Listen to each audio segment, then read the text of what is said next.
Ma mère, numéro 1. Après, c'était le basket. Que Dieu me pardonne, mais... Ouais, ma mère et le basket. Pas d'histoire de meuf, pas d'histoire de je sais pas quoi. Après, j'ai rencontré mes frères de cœur. Mais... non. Ma mère et le basket. Ouais.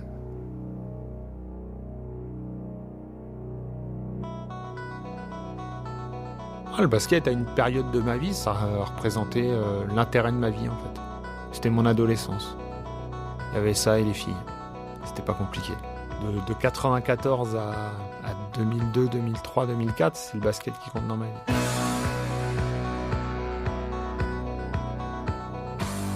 Je pensais basket. Mes potes, l'essentiel des discussions, c'était sur le basket. Je m'habillais basket, je pensais basket. Je m'inscrivais sur les forums internet pour discuter. Voilà, enfin, c'était le but, quoi. C'était le but de ma vie, c'était le basket.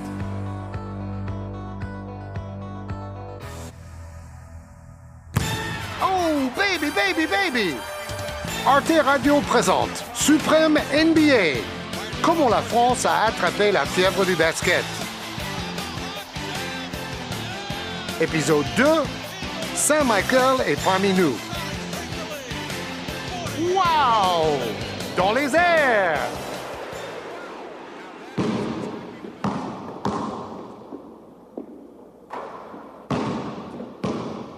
I can never stop working hard.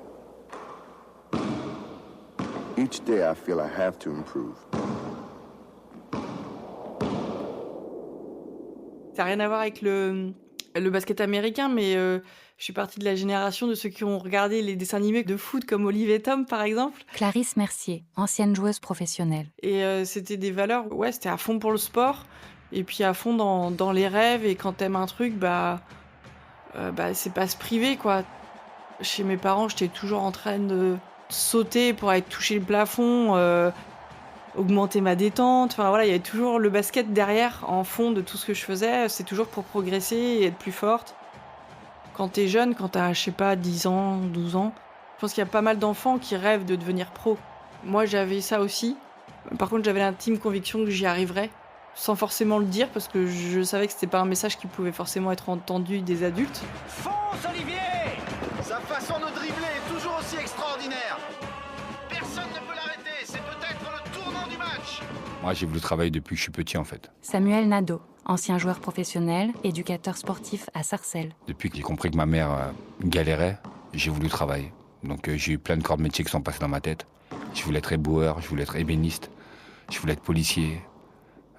Plein de corps de métier, et au final, j'ai choisi le basket et je voulais être pro jeune et c'est ce que j'ai fait. Et c'est pas donné à tout le monde, c'est pas facile.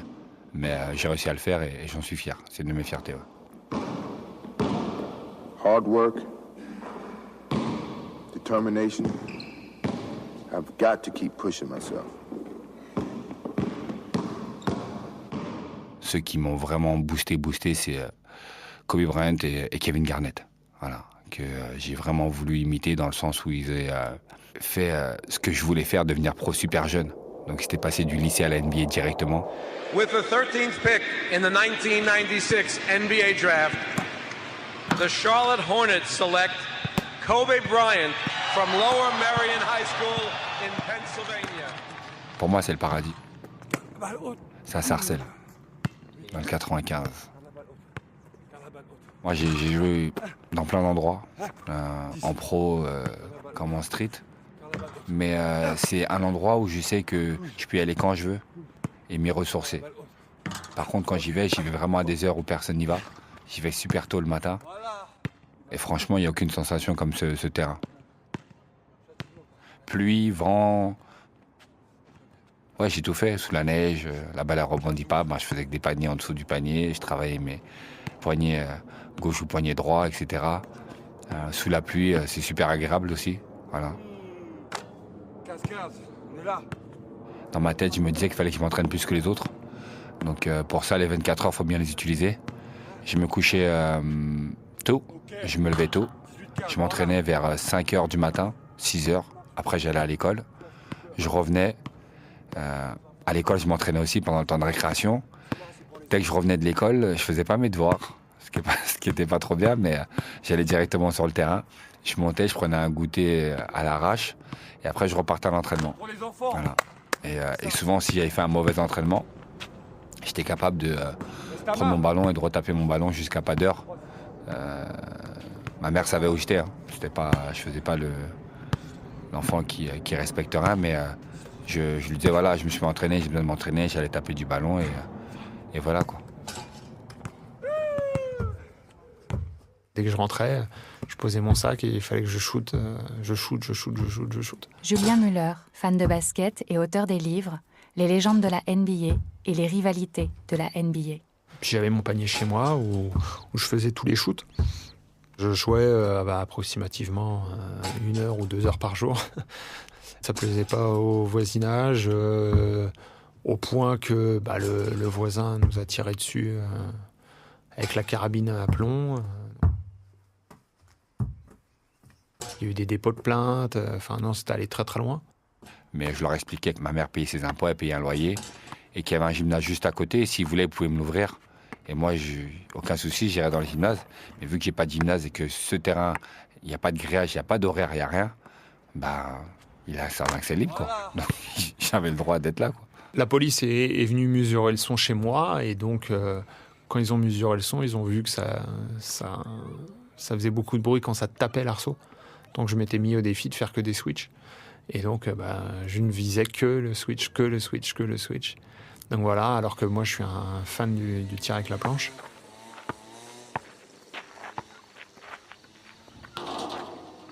C'était la bonne période. J'essayais de refaire ce que faisait Jordan. J'essayais de refaire ce que faisait Hakim Olajuwon, des choses comme ça, quoi. J'y arrivais pas, mais j'essayais.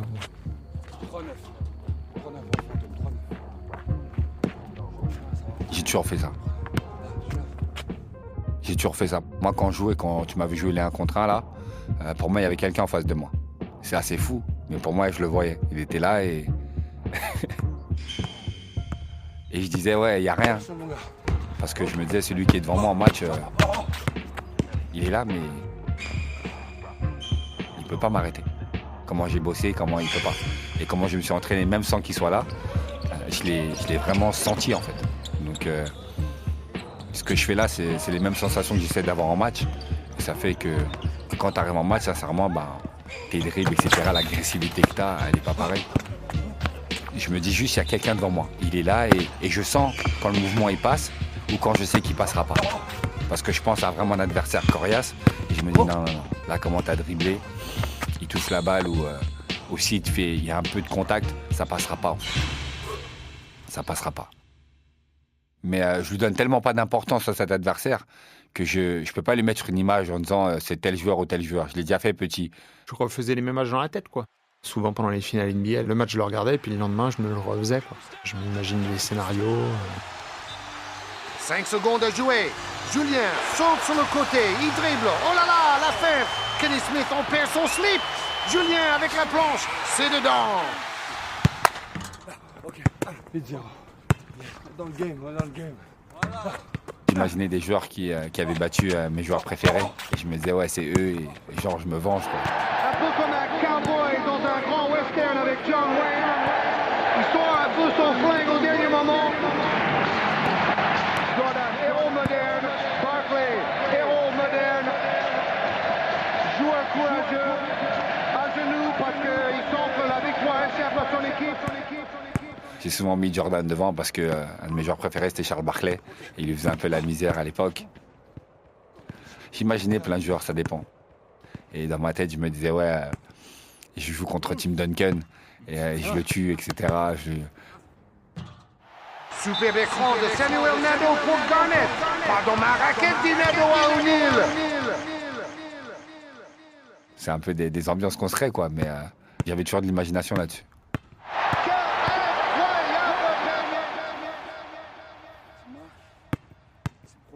Tu rates, on rentre chez nous sans rien.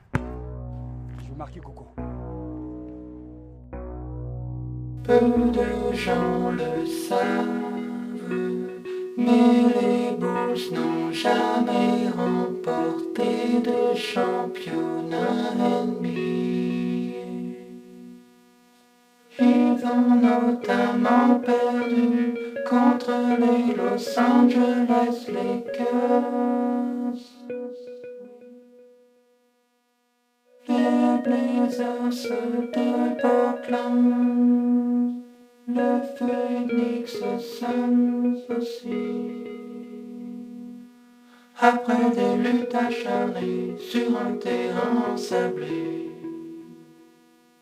moi seul y étais, moi seul y étais, moi seul y étais, moi seul y étais.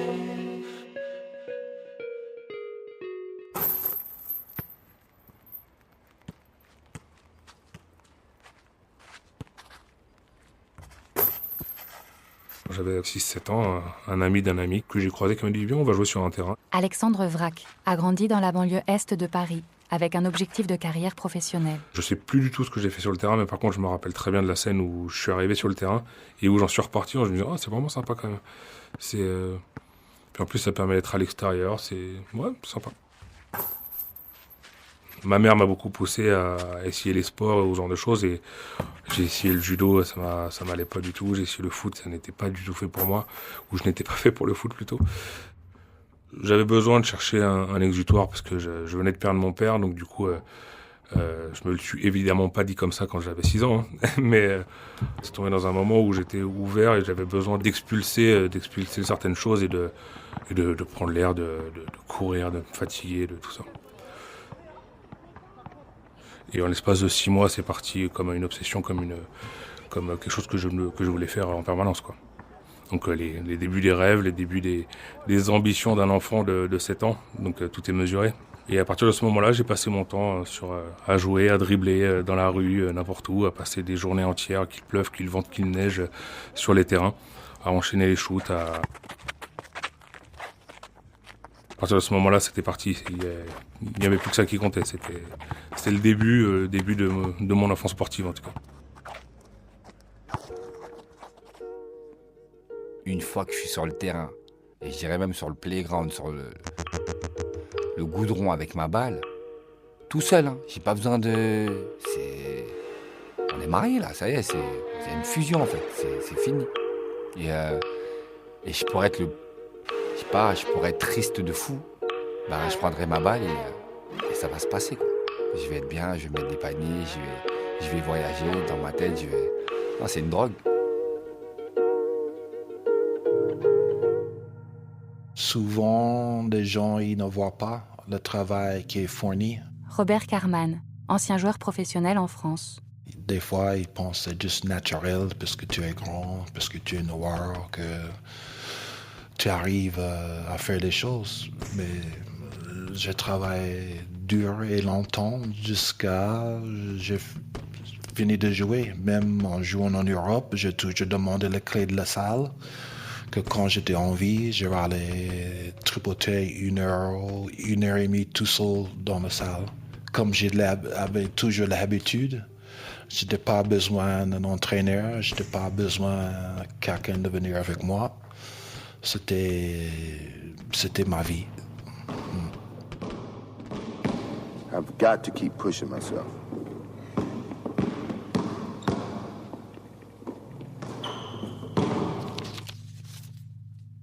Alors, c'est en 45 tours ou c'est en 33 tours? Putain, je sais. Guillaume Marietta. Je crois qu'on l'avait pressé en 33 tours. Guitariste et chanteur de rock. On va voir.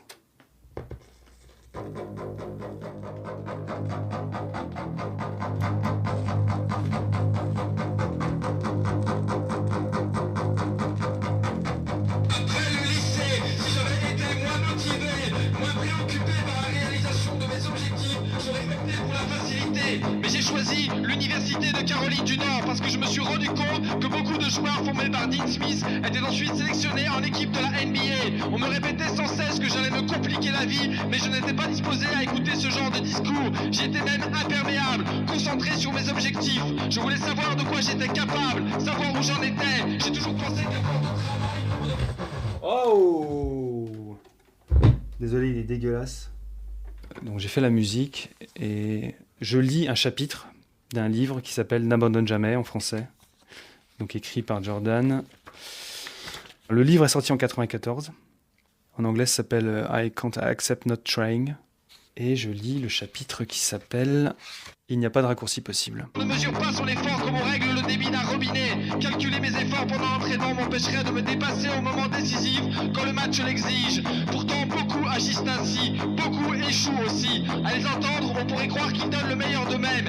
Ils disent exactement ce qu'on souhaite entendre. Ils donnent parfaitement le change. Mais le moment venu, Quand il faut passer aux actes, ils apportent des excuses en guise de réponse. tout cela est monnaie courante, que ce soit dans les milieux sportifs, le monde des affaires Ou encore dans les relations amicales, on trouve toujours 1000 excuses pour ne pas payer le prix. J'aurais réussi si on m'avait seulement donné l'occasion, ou si mon entraîneur, mon professeur ou mon patron avait su m'apprécier. Rien que des si. Rien que des si.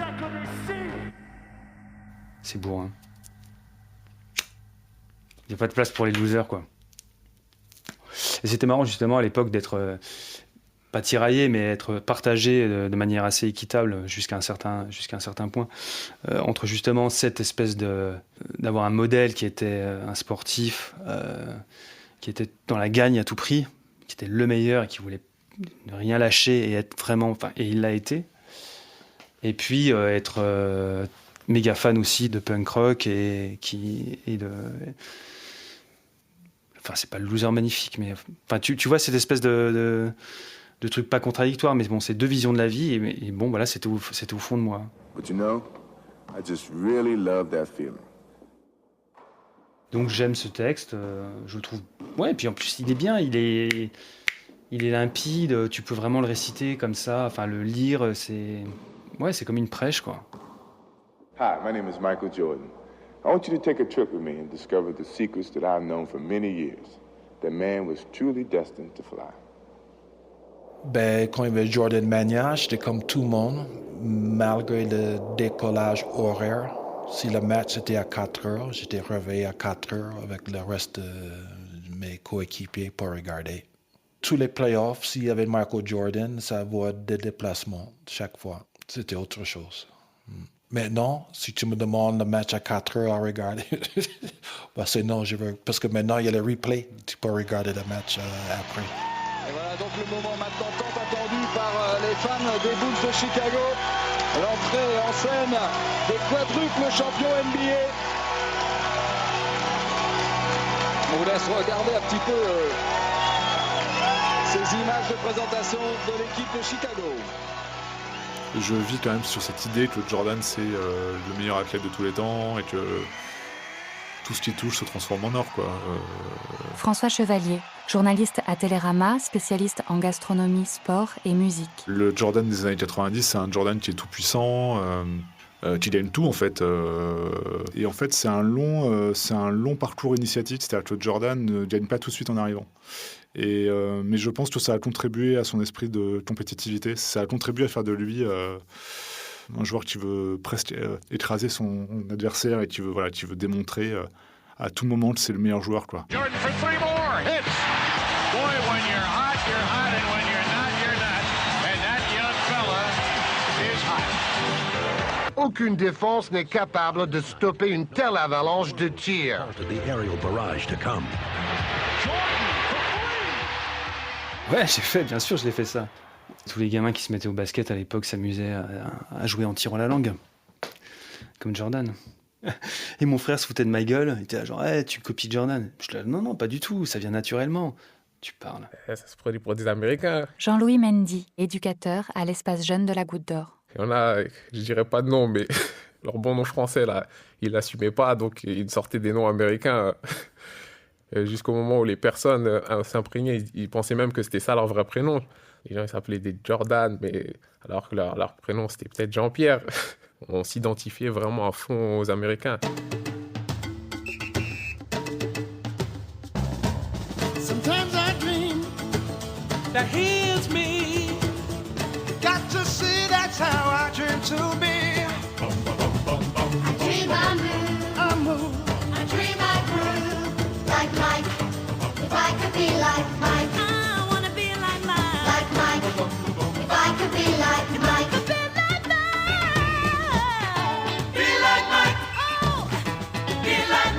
Au collège, quand on signait des trucs entre nous, quand on s'envoyait des cartes postales en vacances, je signais Guillaume R. Marietta.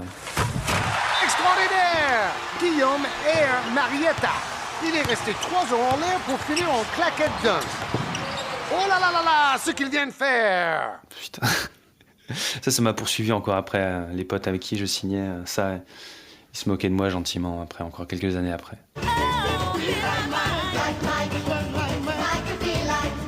Le maillot de Jordan, je le mets pas. Julien Muller. Je l'ai, j'ai le 23, j'ai le 45, je l'ai en rouge, j'ai les deux, il n'y a pas de problème. Mais je le porte pas. Je préfère ne pas le porter. Je l'ai porté à une période quand j'étais jeune, quoi. Mais à partir du moment où j'ai commencé à prendre conscience du truc, je me suis dit, oula, t'emballes pas, quoi. C'est la venue de Michael Jordan lors d'une tournée promotionnelle en Europe. François Chevalier. Et lors de cette tournée, il va s'arrêter à Paris, qui est quand même une ville incontournable pour le basket en Europe. Il va s'arrêter à Paris et donc disputer un match à la salle Géo André en banlieue parisienne, en proche banlieue parisienne. Ce match d'exhibition est organisé par son sponsor, Nike, à l'époque. Et en fait, Nike a sous-estimé l'impact de sa venue en France. Et pense que la salle sera à peine remplie. Finalement, ils vont refuser 10 000 personnes. Parce que Jordan, il n'a pas encore été champion, mais il était MVP du All-Star Game, meilleur défenseur, meilleur marqueur 5 années de suite. C'était comme Pelé au sommet de son art dans le foot. Mohamed Ali, Carl Lewis, c'était de ce niveau-là. C'est là une des rares fois où Nike était un peu en retard au niveau marketing, au niveau perception. Ce jour-là, tout le monde s'est rendu compte qu'il existait un véritable boom du basket en France. Je suis Georges Edis, journaliste franco-américain, spécialiste du sport US. Moi, je me souviens très bien des discussions qu'on a eues, parce que j'étais leur consultant pour tous les événements basket. J'étais speaker dans la salle à Géo André et tout ça. On a une salle de 1500 places pour faire des petits matchs de petit niveau ou pour les écoliers. Moi, je leur ai dit, il faut prendre minimum Coubertin, 4500 places, et je pense qu'on peut, si le truc est gratuit, on peut peut-être même remplir Bercy. Et là, vous sous-estimez le nombre de personnes qui vont vouloir venir le voir en personne. Et justement, 10 000 personnes se pointent. Je monte sur un car pour dire à 8 500 personnes, on est navré, il n'y a pas assez de place, il faut que vous rentrez chez vous. Je me fais huer et pourri par tout ce beau monde. Ils étaient 2 000 heureux à l'intérieur et 8 000 très déçus dehors. Mais on a réussi quand même à faire l'événement. Jordan voulait l'annuler. Il avait peur que les gens lui sautent dessus. Il faisait 40 degrés. On était dans le vestiaire. On devait le convaincre de faire l'événement avec ses avocats, avec les gens de Nike. Moi, je lui ai dit, écoute, je suis là avec le micro. On te protège, on t'entoure. Tu sors. J'explique à tout le monde que dès que quelqu'un s'approche de toi, on annule tout. Et les gens, ils ont bien compris, ils ont bien respecté les consignes. Et on a pu faire l'événement. Les gens ont envahi le terrain pour aller s'installer, avoir des bonnes places. Il n'y avait pas de ticket pour dire tu te mets à la place eux machin. Non, ça s'est mis comme ça à l'arrache. Les gens traversaient le terrain, couraient. Clarisse Mercier. Elle a remporté à 12 ans le concours de 3 points à la salle Géo André lors de la venue de Michael Jordan en septembre 1990. En plus, à ce moment-là, j'ai été tellement hyper concentrée dans ce que je faisais, etc., où j'ai occulté toute la pression. J'étais dans ma bulle. À 12 ans, tu fais comme tu peux, tu pousses la balle. Surtout que là, c'était des gros ballons. Donc moi, je jouais pas du tout avec ces gros ballons. Bon, après, je savais aussi tirer à 3 points, mais... J'ai été récompensée par Jordan. Je lui ai serré la main et moi, j'ai l'impression de lui tenir la main entièrement. J'ai pourtant pas des petites mains. Lui, il avait une main gigantesque parce qu'en fait, je lui tenais juste 2 ou 3 doigts, pas plus. Quand je l'ai rencontré, je savais que c'était hyper magique, hyper à la fois important parce que c'était... Michael Jordan, c'était le dieu du basket. Et puis moi, inspirée par lui déjà à l'époque. Donc de le voir en vrai, c'est tellement bizarre en fait. Ça s'est passé vite, mais voilà, il m'a récompensé. Il m'a pris par l'épaule, il m'a souri, il m'a dit quelque chose que j'ai même pas compris. Il y avait tellement de bruit, moi j'aurais eu envie de lui parler, mais il y avait tellement de monde, tellement de bruit que j'ai pas pu, j'étais un peu bloquée, je savais pas comment agir. Donc c'était un moment assez magique et hyper intense. Mais vachement intense et difficile en fait, tellement c'était intense. On m'en parle encore aujourd'hui, j'ai 41 ans, et on m'en a parlé pendant des années, d'une manière incroyable, d'une manière aussi envieuse. T'as pas de modèle comme ça, quoi. Tu peux faire 2 finales de championnat de France, t'as ceux qui l'ont vécu. Tu peux faire des championnats d'Europe, tu peux faire des trucs de fou, mais ça, t'as personne qui l'avait vécu, donc ça restait spécial, en fait. Et ça pouvait pas se reproduire. Mais c'était un moment difficile à partager, tellement c'était un moment particulier, en fait. C'est moi qui ai vécu l'instant, c'est moi qui étais, et malgré tout, j'ai toujours l'impression qu'il y a une partie de moi qui était pas. Voilà. Fini.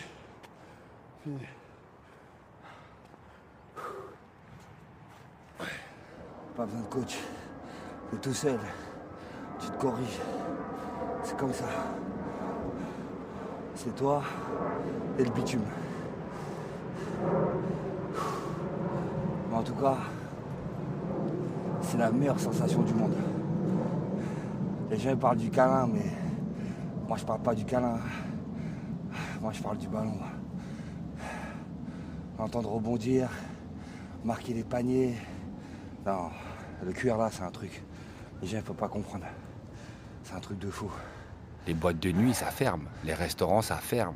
L'école, ça ferme. Tout ferme, tu vois. Le basketball. Mais le playground, il ferme pas. Soit tu l'aimes, soit tu le quittes. Si tu veux, il est là, il t'attend. Je suis amoureux. Il est prêt déjà. Qu'est-ce que tu fais? Ouais. Moi, j'y vais. C'est bon ça. C'est ça que le public veut voir. C'est ce que le public veut entendre.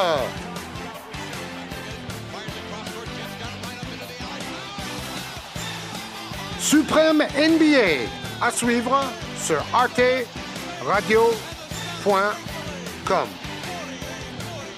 C'est pas possible!